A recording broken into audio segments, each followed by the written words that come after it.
Interest. Good evening, ladies and gentlemen. Welcome to Atlantic Bushcraft Adventures. Tonight, episode 309. And we're going to be talking a little bit about international trips. So, we did have a question. It was reached out to us. I caught it in our email there, so thank you for that. And I was about to write back to it, and then I thought, you know what? Not a bad topic. You know what I mean? Because I think we've both done a couple international trips. And there's a lot of stuff that you do think about if it's your first time, and there's a lot of stuff you might forget. I learned some stuff by traveling and realizing what I had forgotten, and that's what I was about to send off in this email. And then, of course, it led to our conversation, and here we are. Yeah. I've had some incidences. So, And I was going to say, I figured you could weigh in on this one pretty good. You probably have a few more international trips under your belt than I do, but I think the stories will probably be similar. yeah, because last year I actually had an international trip planned, booked, everything ready to go, and when I tried to book my seat the day before, they're like, "You need a visa," and I'm like, "No, I don't. Like, I'm Canadian, and I'm going to a country that doesn't require a visa." What I found out is my passport was only good for 5 months. And although the United States usually doesn't have an issue with it, although this has changed recently. So the Canadian government has recently said a little known rule is that for a lot of countries, your visa or your passport must be good for a minimum of 6 months to enter a lot of countries. So it really does matter. And so I think the very first thing is any paperwork you need to go international, make sure you have it. And I think that's going to be vary. You have to do your research, but look at where you're going and what you want to do, and find out what do I need to do before I go to get that done.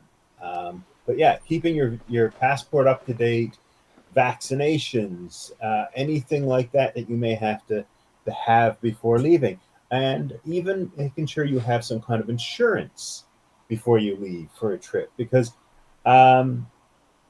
you are in a different country. And this really almost applies provincially too, believe it or not. Once you leave home, your safety net, your support net, when you're even understanding of how things work, is going to be different than what the reality is in this new location. So, And kind of rolling off that one, and I know it's going to sound a little weird for some people, but think about it this way. Or let me say it and then I'll tell you how to think about it. Make sure you're qualified to enter where you want to be. Depending on what country you're going to, different things that could have happened in your own or other people's past may disqualify you from actually going into that country, and each country is different on those laws. Anything with a major criminal background, you're basically not traveling anywhere. We know that. But some minor misdemeanors will make you exempt from being able to travel to specific countries. And I'm not going to get into what, who, there, and what, but it's worth looking into. You know what I mean? Especially if you're traveling with a small group, which is where this is coming from with me. We were traveling in a small group, and one feller, he had a minor misdemeanor in his background. It had something to do with alcohol when he was like in his teens. And we're talking about when we're in our 30s. You know what I mean? Yeah. We're talking like 15, 16, 17 years in the past. He had forgotten about it. We got to the checkpoint and they're like, "Oh yeah, you're not coming in." And he's like, "What do you mean I'm not coming in?" And they're like, "Oh yeah, you're not coming in. You're not qualified to be in our country." And anyway, it was something as simple as that. Something that he thought he had done while he was a minor in Canada. Anything that happens up until you're 18, basically you're considered a minor. It's treated a little different than as if you were an adult. And I know that's similar in a lot of other places. But he assumed where he was a minor, that wasn't going to stop him from doing or going where we were going. And funny enough, it did. So just make sure you are qualified to enter where you're going. Don't find out when you get there, because a lot of times you find out last second. Either just before you leave or just as you land.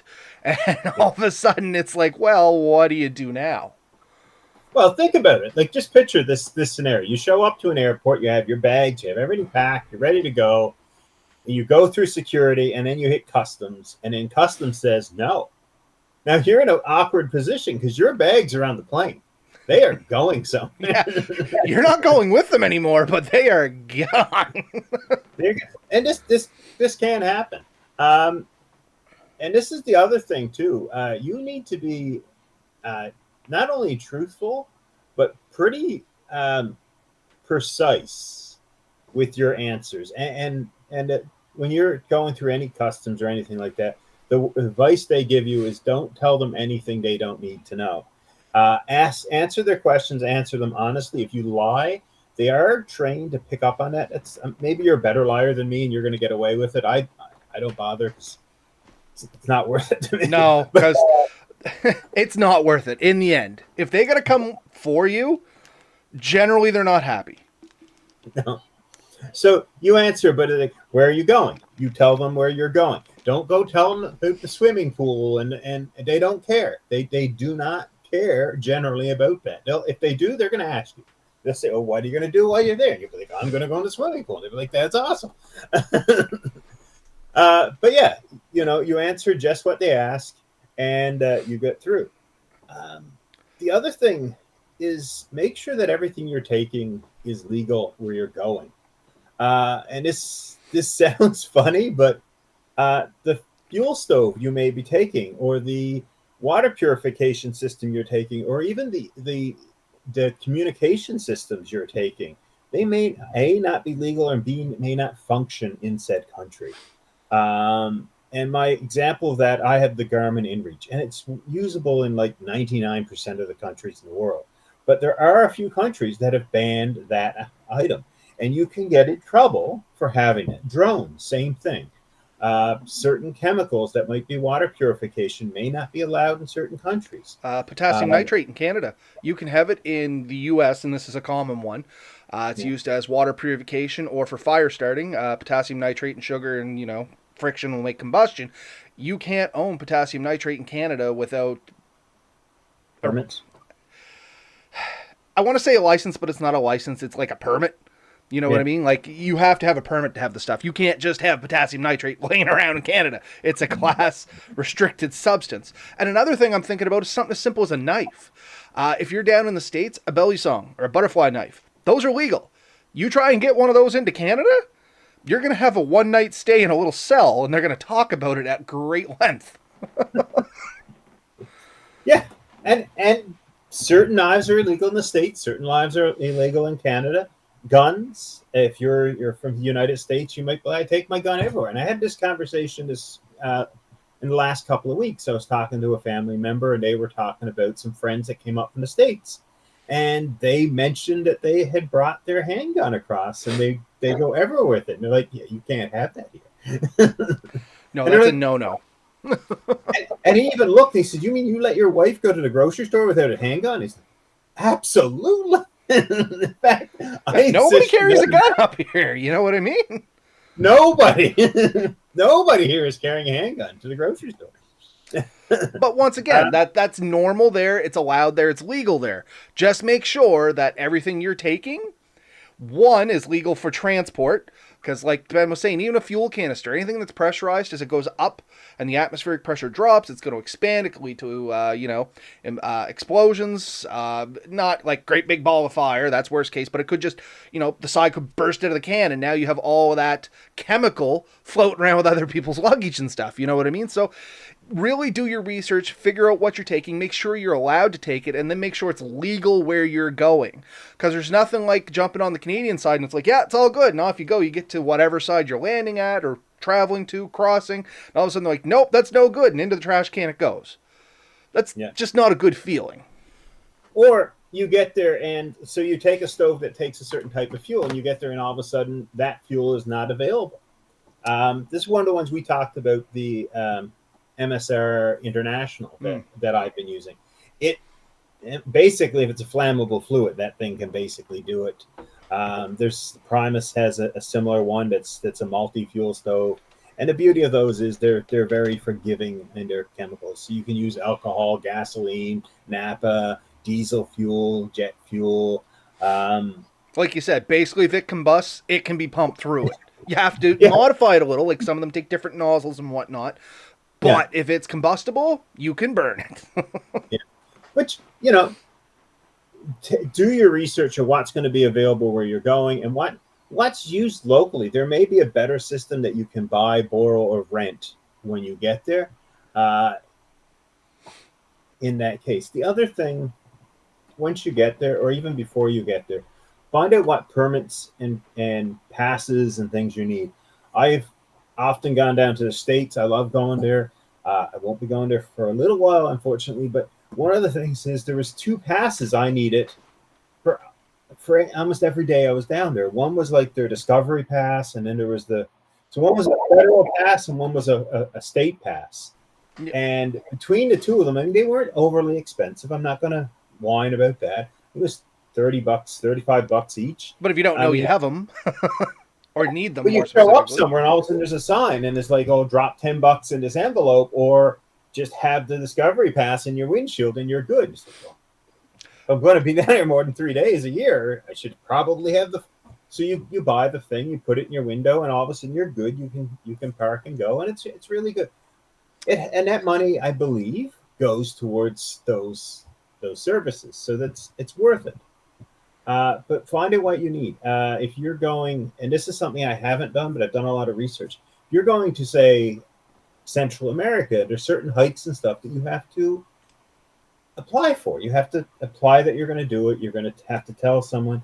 You'll have to look. Is there a requirement for a guide or local to escort you, and figure that stuff too, right? So what paperwork you need or what requirements you need to meet. Um, Something yeah, else to think about. Make sure you're allowed to do the activity you want to do when you get there. And that can be as simple as, hey, here's a prime example for me, just local, not even leaving the country. I'm going to go to PEI. My plan's to sleep on Crown land. I'll just camp and I'm going to travel across the province. I could probably walk across it in a day or two. You know what I mean? It's not a big province. Problem is, they don't allow camping on Crown land. If I didn't know that going in, now my entire spot of where I was going to sleep and, I'm just going to go into the woods and find a spot and set up a little camp. I'm not allowed to do that. So now what's the backup plan? So those are the kind of things you want to look into when you get in there too. Like, I did not know you couldn't do Crown Land camping in PEI until we talked to Danny, which is Red Sand Adventures there. He was telling us, actually, he reached out to us and said, hey, where do you go camping? And we're like, what do you mean you can't camp on Crown land? And it's just one of those goofy things.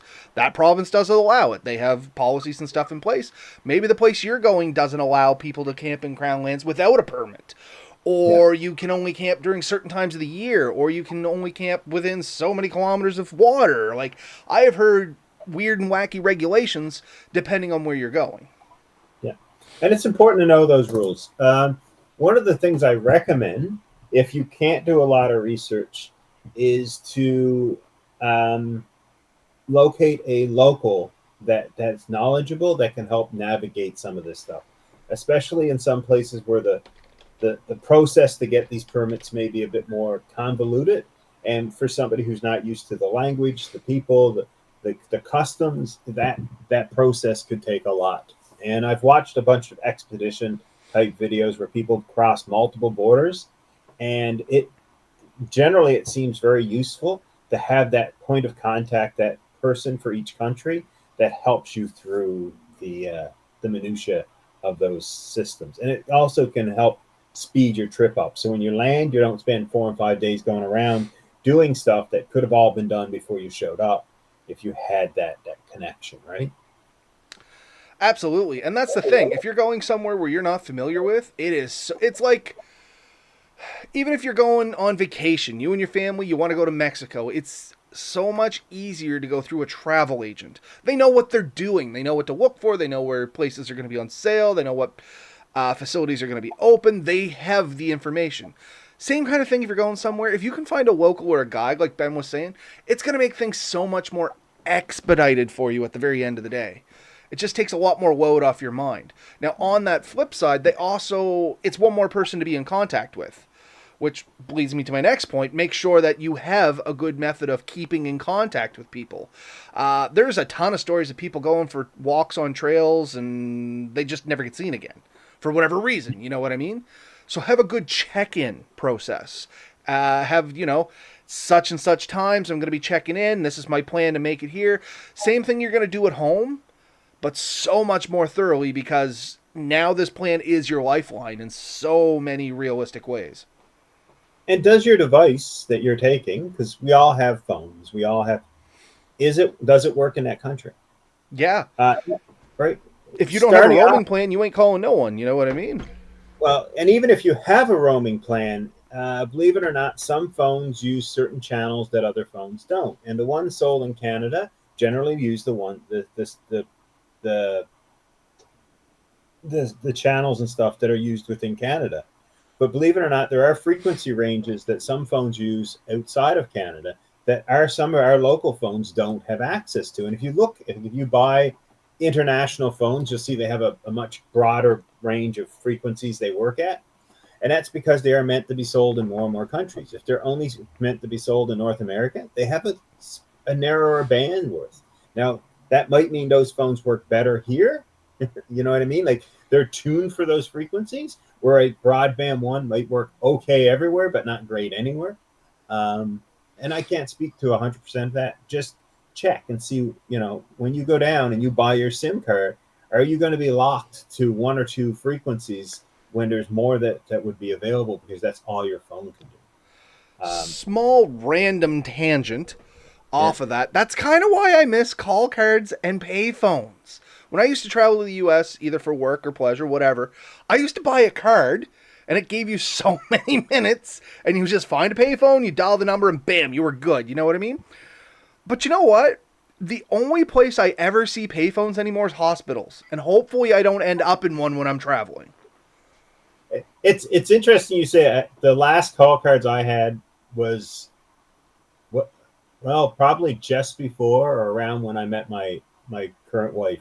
And before that, I had them because I was called like home, but I also had other people that I contacted further away, and we used that as a means, because I didn't have a long distance phone plan.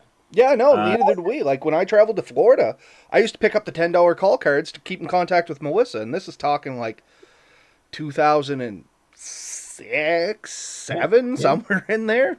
So not terribly long ago, but long enough, I guess. 2003 was probably the last one I ever bought. Yeah, I was going to say it was 2006, 2007. Cell phones were a thing. I just didn't want to buy a roaming plan. And you could still stop at truck stops. Like any up here, we got Irving's and stuff like that down there. They got like Flying J's, and I can't remember the other one that I used to go to now because it's been 20 years, I guess. But you could pick them up for like $10 and they'd give you, I can't remember, 100 minutes or something like that. Now, one thing, if you don't listen to any of the other advice we've told you, and you don't get your permits, and you don't know what's legal, and you don't know what you're allowed to do, and you just say, I'm going to go down, I'm going to stealth camp, I don't care what the laws are. If you do get picked up, if you do get arrested, and you do end up spending some time in jail, and you have not got a contact point, you do not have a guide or a liaison or somebody in that place, it could be a while before you manage to get help. Foreign jails, I have never been in one, and fingers crossed, I will avoid it to the last day of my life and beyond. I've picked somebody up from a foreign jail, but I have not been in one myself. Right? I have yet to hear, oh, it was wonderful. No. Even the local jails, it's not a wonderful thing. Just don't go to jail. But even more so down there, like you said, if you are an outside citizen of that country, it's not always going to be equal rights. Let's just go with that. And I'm not saying anything bad. It's just they don't know what to do with you, in all honesty, because as an outsider coming in, you're creating a complication in a system that was designed kind of closed network for people that are from the place you're at. And I'm taking that from experience working with Department of Justice. When we had people come in for Nova Scotia, no problem. We knew how to handle that. We get the one guy that just started visiting from the States and done something goofy, and now he's in jail for 30 days. We're like, this is a whole new interesting situation. And unfortunately, it's just one of those, it doesn't happen a lot situations. So you are the guinea pig as things happen. Yeah. And that could mean extra weights between stuff like, we're not really sure what to do, so you're going to sit here for the next week until we get answers. Yeah. there is some really good stories of people. I think was Taiwan might have been the place, but um, beautiful tourist destination. A lot of people go there. They do a lot of like hostel camping and stuff. Anyways, some people went up on a hill or a mountain, and it was a very popular place to go. And they took some pictures that were considered um, risque for the area. Um, and it was deemed to be culturally inappropriate, and they got arrested. And the fines for this were very steep. I think the jail time was quite a lot, and people got very upset. They're like, oh, that's horrible for such a minor offense. That wasn't a minor offense there. It's a minor offense here. Like you go up and you want to take a picture of your derriere. Nobody cares as much here. You might get spoken to, and if there's children around, it could be even worse. But for the most part, you're going to be laughed at more so than slapped arrested. on the wrist, maybe thrown in the drunk tank for the night, and you're gonna move on with your life. Yeah, but you probably are going to get away with it.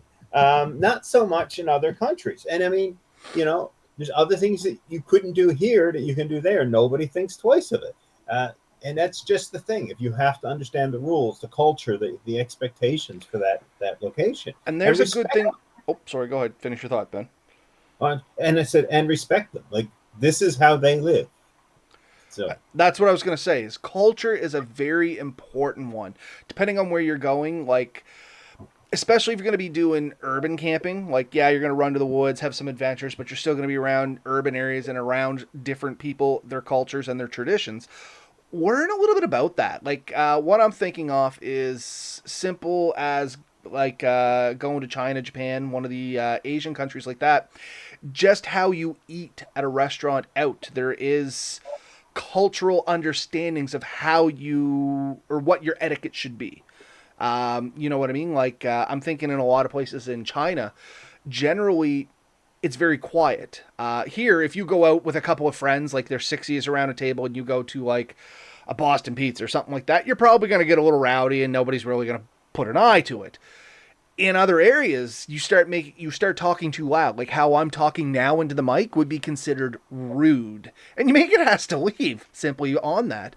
There's in certain areas there is etiquette to how you pay and how you eat your food, how you receive a bill.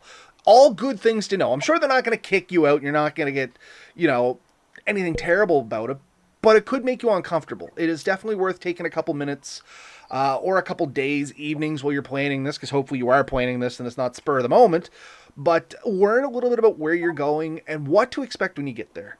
Not just the area, but that's important. Don't go sleeping in trees and wiping with leaves you haven't seen before, but just the people. How do you talk to them? How do you interact? What's expected? What's going to make you seem more cognitive of their culture? Yeah, and it's not all negative, and I want to be very clear about that. I've watched videos of people traveling, say, a lot of the Middle East, and I've heard amazing things about traveling to the Middle East, and that the people there can be extremely friendly. But there are things to know. Like I've heard that a lot of them, there's a culture where if you say you like something, they'll offer it to you 3 times. You're not supposed to accept it. Mm. Right? Because they are supposed to be a giving and that, but to be polite, you don't rob somebody blind by just saying, "Oh yeah, I love that, and then leave everything in their house. No, like understand the intent there, and that there is a social construct that's been built, and understanding that will mean that they'll A, appreciate you a little bit more, and B, you can really enjoy it. It was interesting. One girl that did it, she ended up getting like a ton of food just randomly. People stopped, like, here, have apples, have this, have that. All around the world, there's really cool things. Sweden, Norway, that area. I've heard there's some spots where you can, like I've seen some this morning, cabins you can rent for next to nothing, because they really want people to come and visit and do some of these trips. And so learning about these things and how some places it might be easier than where you're used to. But if you don't know, if you haven't looked at it, you may not get to experience everything they have to offer. Right? No, absolutely. I'm just going to pull some stuff from the comments there because I don't want anyone to think that we're forgetting about them. So RM Shoots is joining us. Well, he said some airports will allow things, others won't, too, regardless of borders. So even, internal flights. The other thing he said is it's a very weird time to travel to or from the U.S. right now. Our jails are vary from county to county in quality and treatment, and that's just within the U.S. Oh And yeah. Steve, sleeping in trees and wiping with leaves. You think I should get that put on a T-shirt or what, man? We say some good catchphrases here occasionally. But yeah, back to the culture thing. Yeah, and I mean, it will surprise you where it's important and where it's not. Yeah. You know what I mean? Just look into it. The other thing I would suggest, especially if you're traveling abroad, get good at the game of haggling if you're going to be going through markets and stuff like that. Here in Canada, haggling is not a big thing. Like, we do a little bit, but it's not a big thing for us. We usually, oh, that's the price, I'll offer you this, and we kind of settle out once or twice. In other countries, haggling is a big thing. Like, you are expected, it is a battle of wits. You know what I mean? And that's what's to be expected. They want you to haggle. That's part of the game. And if you're no good at haggling, you're going to get fleeced. Yeah. So here, a lot of people put what they want on, and if you ask for less, you've offended them. And then sometimes they actually expect you to tip them more. So here, people tell you, "This is what I want, and I'd love to get more." Where in some places, they put the price high, thinking that you'll haggle them down to what you want. Think marketplace. Like, you can, if you're buying something on marketplace, you can usually say, "Oh, would you take 35?" when they're asking for 50, and they'll be like, "Well, 40." Okay. And what they'll think is if you offer what they asked, they're like, "Well, I underpriced it." Like, and they feel like they got ripped off. Like, he probably would have paid more if I had asked more. So they might put $100 when they're hoping to get 30, and you come in and they'll be like, "Well, yeah." No, that's what I mean. Like, the art of haggling is kind of lost, especially over here on the East Coast, as you know, Ben. I don't know. Is it the same in over where you're at, BC? But I know here, man, we don't haggle, like, barely. No, I haven't noticed it too much here either. But the right places you go, I'm sure it's there. And some people are, they don't want to top price at all. Like, it is what it is. Sticker price is the sticker price. Well, what I'm thinking is, like, you go to a farmer's market or flea market, I just look down and see what it costs. And I'm like, yeah, okay, that's what I'm paying. But you go to a market in, like, let me think, India, any place like that, they're expecting Yeah, some haggle up and down. Like, sticker price is where you start. yeah, And then it's who is better at the game to where you end. So, yeah. I've seen people do it, and it's interesting because they'll be like, "Oh, my kids will starve for this." yeah, and I mean, but it Angry, is. but It's an it's art to it. I'm no good at it. I'm absolutely no good at it, but yeah. I think I could be in the other thing we haggle with is cars here. Like, yeah, really, that's like, about it. I'm usually happy to get a fresh set of window blades and a full tank of gas. When was the last time I bought a car that came with a full tank of gas? My truck, new my or brand new both. truck, came with fumes in it. I had less than Oh 50 no. kilometers till empty. My understanding is a brand new vehicle should always have a full tank, and a used vehicle a half a tank. Nope, they would not budge on it. I said I won't buy it unless it's a full tank. They said have a good day. I'd have walked out. I did, and then I went back because they offered, like, there's a whole other story on that. But anyway, I think you got fleeced. Next time, buddy, take me with you. well, they'd already knocked so much off because of COVID. So it's like, oh, okay, maybe I am being petty. No, no. People got fleeced over COVID. Like, car prices went up the roof, and they knew that, there was the chip shortage and all that. Like, people were just Yeah, getting. no, this was before that. Well, anyway, like I said, we'll talk about that some other time. I'll talk to you about that. I'm not going to tell the world how foolish I am and bad I am when it comes to haggling. Yeah. So, but again, it's a cultural thing, and it's really important to understand what is the culture you're getting into. What are the laws? What are the rules? Do I have a contact? Like I said, what if you get arrested? What if you get injured? What if you end up somewhere where you're confronted by somebody you can't understand, right? Because there's a good possibility there's people speaking different languages, and you need a translator. And Google Translate works, like, it really does, but might not work 75 miles in on a dirt road when you run into some farmer who thinks you've, crossed into his land and now he's upset that his sheep are lost and you have no idea what's But going in that on. instance, know where you're going and what the prominent languages are, and you can download those offline files to hopefully get you through with Yeah. bad translation, if nothing else. Oh, I just had something smart I was wanting to say. I don't know if it was smart, but I can't think of it anymore. It's gone. I felt it was semi-important. Yeah. What else? Be aware of the weather. Is that it? Nope. I choked on my juice because I wanted to get it out. Know your medical information, your blood type, all that stuff, and have it readily available, if not on you somehow. Some of these little tags, you can get these, this isn't one, but you can get these dog tags. I think I got one over here, actually. And they have, like, your information stamped on them, like your blood type and stuff like that, because if you're rendered unconscious and they got to do a blood transfer to you, that's important information to know. Another good way to do it is put it in your phone. There's like emergency info section in your phone. EMTs and stuff like that, we do check your phone to see if there's any information in there that will tell us a little bit more about you. Your allergies. We don't want to shoot you up with Benadryl if you're illegal to it. If you're taking an allergic reaction, you know what I mean, as first responders. If you're allergic to aspirin and you're taking chest pains, we're not going to feed you aspirin, you know what I mean? So having that information is good. I was in the hospital a little while ago, not for me, and they were giving blood, and apparently, at least in Newfoundland, they test every time. Before they give you a transfusion, they do a check.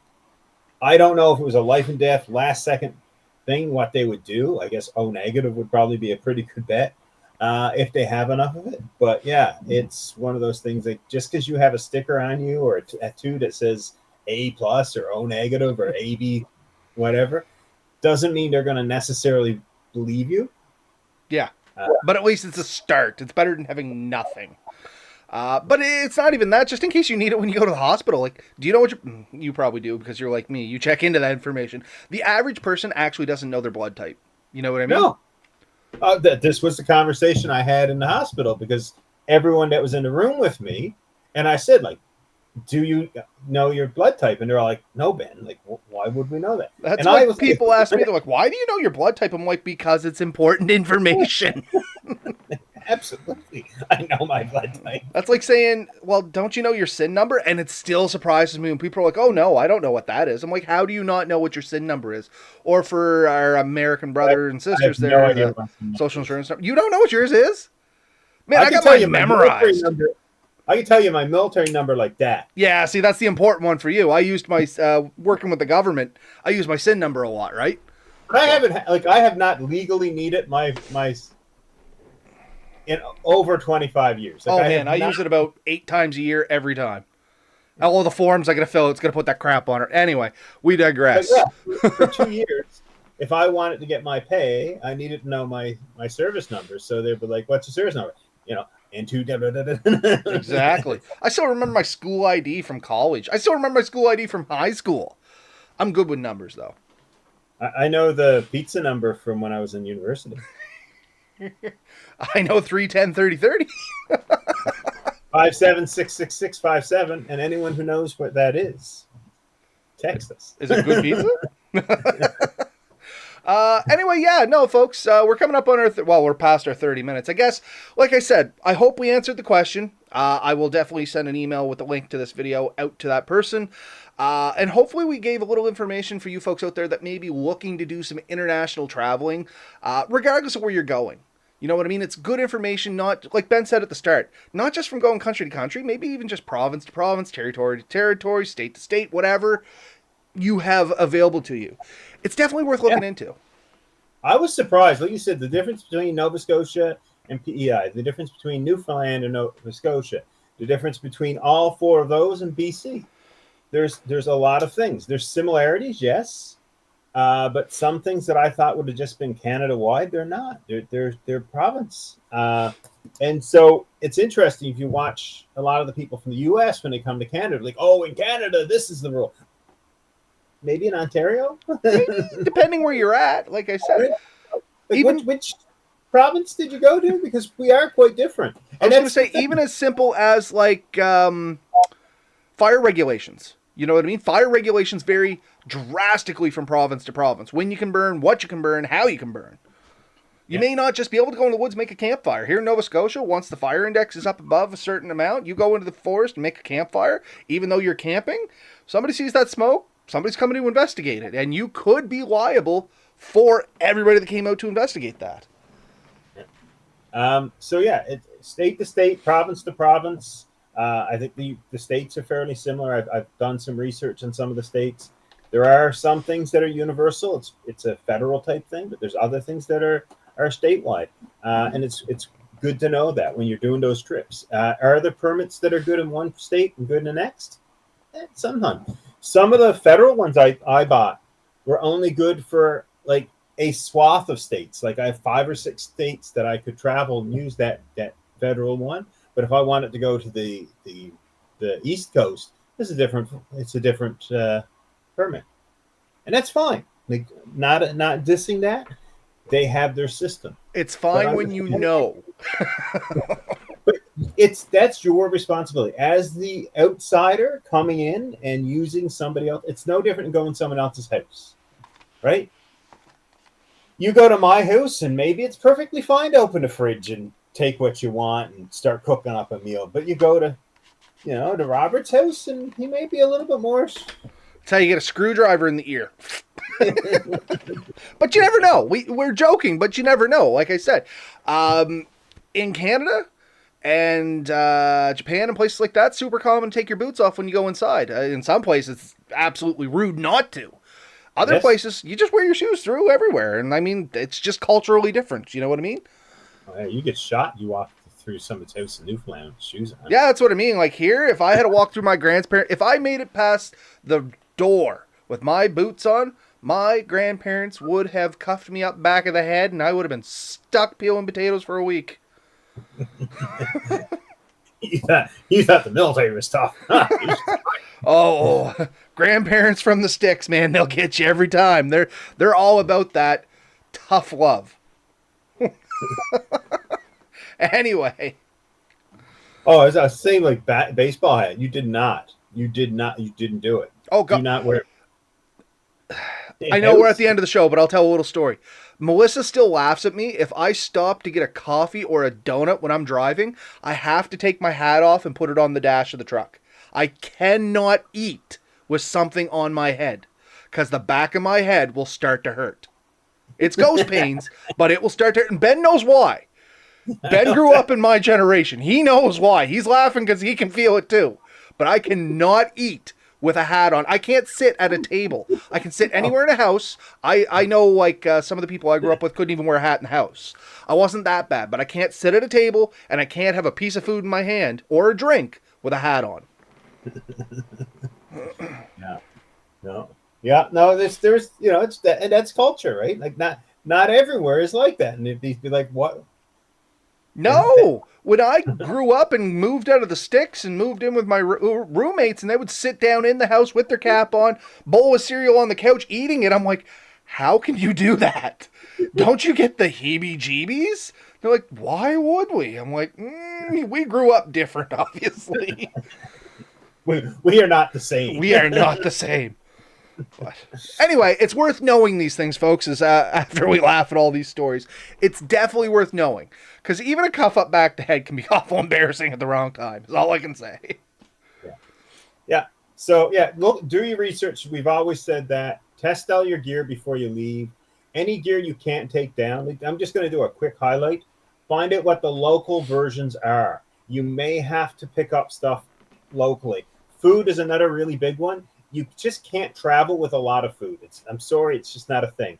You're probably going to have to get your rations and stuff locally. And because what you're used to, what you're set up to, even how your digestive system is used to, it's a good idea to find out what kind of food you're going to be eating when you get down there and see if you're going to start adjusting to that before you get down there. If you're expecting a massive change, I actually recommend taking a few days before you start a more ambitious trip. So if you're going to do a 7-day hike through, say, the Andes Mountains or something like that, or whatever, and you're going to be eating food you're not used to, probably stay locally, like in a hotel or a hostel for a few days, just to see how your body reacts, because you don't want to end up with like the runs or constipated or somewhere worse for 2 or 3 days until your body acclimatizes to the new thing. Yeah, you definitely don't want that in the woods. You don't want No. that even in the hotel, but it's better to find out in the hotel where you can nurse yourself than like 50 kilometers in a hike where you are not getting out anytime soon. And here's something else. Just because a local can drink that water doesn't mean you can. Yeah, that's a very, and water is the big one. That's what I noticed when I travel. Like I traveled a lot of the U.S. and Canada, and just from area to area, they'll tell you, "Oh yeah, water's drinkable. You drink it, and your stomach just doesn't sit right on it." You know what I mean? And it's fine water. Like I'm sure it doesn't have anything that's gonna kill you in it, but your body is just not used to the bacteria and stuff that are in that area. You haven't developed 100%. any tolerance. Right. So, I seen something this last few months where they were talking about this, and essentially, somebody who drinks dirty water frequently is much less likely to get sick than somebody who's never drank it before. And we in North America, especially, but not even exclusively, even within here, there's exception. We have generally been spoiled with overly clean water, super sterilized, chlorine, filtrations, all kinds of stuff, and Britas. I know people who won't even drink tap water unless it's been run through a Brita and boiled. That means that your body is not used to taking in bacteria when you drink. So all of a sudden you go somewhere else and they just have tap water that they've been drinking for generations. There is bacteria. There's bacteria in all water. There is bacteria in there, and your body has never seen it. And all of a sudden, that's going to be like, woohoo! No immunity to this. Well, that's the thing. It's just the way your body handles that bacteria. It goes into, okay, the white blood cell comes up. We're going to attack this bacteria. Maybe it doesn't need to attack that bacteria. Maybe it goes overboard on attacking that bacteria until it figures out, okay, it's not so bad. We don't have to get so aggressive with this. We don't have to spike a fever because we're not killing this stuff. It's not killing us. And there's a lot of stuff that goes on. It's the same about questionable food. I can eat a lot more stuff than the girls can because I eat questionable food all the time. I'm not going to lie. You know what I mean? Find something in the woods. That looks tasty. Let's try cooking it. Now, that being said, I don't encourage anyone to do that. But, yeah, I have a better tolerance than most people when it comes to questionable food. Now, water? No. Water just, I don't know what it is, but water. It doesn't take much change in water before I start getting an upset stomach. Now, my daughter, Lily, she can basically drink out of a puddle all day and be fine. Won't affect her in the slightest because she basically does drink out of a puddle all day. She'll drink any kind of water, period, anytime. That's like certain spices and stuff too, right? Like, I've got a decent tolerance to heat, so I'll take pretty spicy foods. But a lot of people I've sat in the restaurants with, if they don't even want to smell my food. I mean, and what is spicy? It's relative. You know what I mean? I know people that can eat ghost peppers. I can't touch them, so. And I know people who think ketchup's a little hot. The spiciest of the condiments. Mashed potatoes. Oh, man. Anyway, we're up to like 45 minutes. Yeah. Okay. Yeah. So like I said, make sure the equipment you're carrying, make sure you have contacts, communication systems, all paperwork is in order. Yeah, and know the culture and stuff. And and we'll talk more about this again sometime, I'm sure. If you have more questions, reach out. If you have specific questions, we will research for you because we're crazy. But we recommend you do it yourself because when you get down there, saying Ben and Robert said this will be okay. Yeah. Who's Ben and Robert? And Ben and Robert probably aren't coming to get you. Unless you've done something pretty nice for us, we're not going around the world looking for you. Not that you have our numbers either, but I mean, maybe they do know us. Maybe it will help. I mean, that's a stretch. Someday, I'm going to go to another country, province, state, whatever, and somebody's going to be like, I seen you on YouTube. Roberto! And then I can die happy. That's it. That's my one goal in life at this point. I mean, I did get Steve to... Anyway, we're digressing again. I even said we're at 45 minutes. Okay, Ben cleared it up. It's a good summary. Once again, if you have questions, reach out to us. You can find all that stuff down below. Google Atlantic Bushcraft Adventures, or even Atlantic Bushcraft brings us up most times now. You can reach out to us on most social media. We do have them. We're not great with them. I'm not going to lie. It's not that we don't check them. It's we don't understand them. We are from the sticks, folks, but we'll try. The best way to reach out to us is through our email, which is podcast@atlanticbushcraft.ca, or jump on our website and hit the contact us form. It'll go right there anyway. Anyway, folks, we'll see you next week. Have a good one. Night all.